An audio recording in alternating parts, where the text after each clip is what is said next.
লাল শাক ভাজি। এত সুন্দর মানে পেঁয়াজের কালি ভাজি।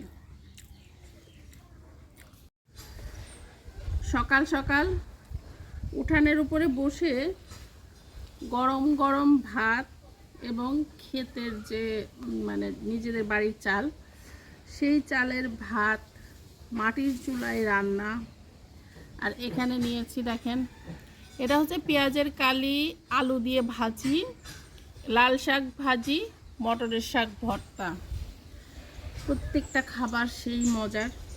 অনেক বেশি করে ভাত খাবো আমি এখন। প্রথমে খাই মটরের শাক ভর্তা।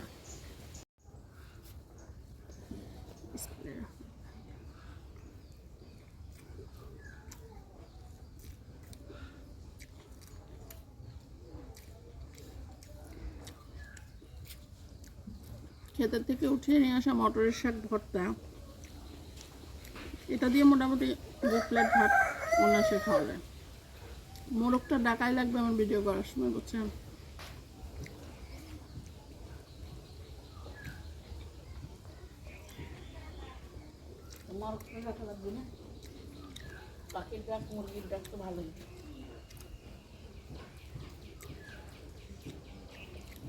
আপা সকাল সকাল গরম গরম সব কিছু রান্না করছে, আর আমি গেছিলাম খোলায় ভিডিও করতে। খোলা থেকে এসে গরম গরম খাবার খাচ্ছি বোনের হাতের, সেই স্বাদ।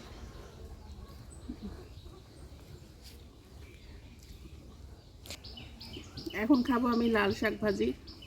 এত সুন্দর মানে শাকটা লাল টকটক করতেছে। এরকম লাল শাক আমরা ঢাকাতে কিন্তু লাল পাই না, কেমন যেন একটু শ্যামলা টাইপের, ভালো লাগে না।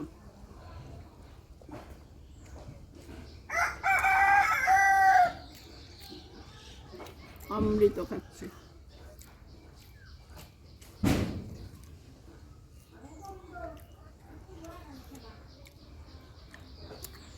শীতের দিনে রোদে বসে উঠানে ভাত খাওয়ার মজাই আলাদা।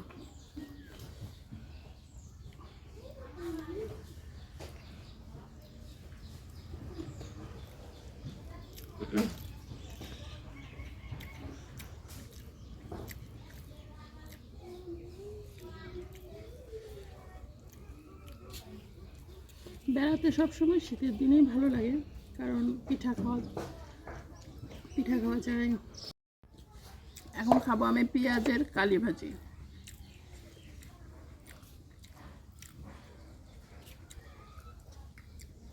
অনেক বেশি তেল দিয়ে আপা ভাজিটা করছে, একদম সেই মজা হবে।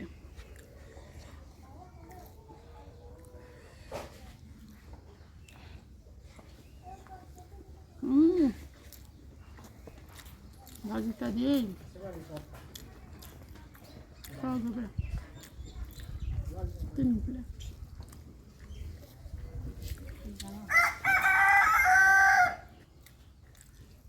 আপনাদেরকে যদি 1 লোকমা খাইতে পারতাম, বুঝাইতে পারতাম আমার আপার হাতে রান্না কি মজা।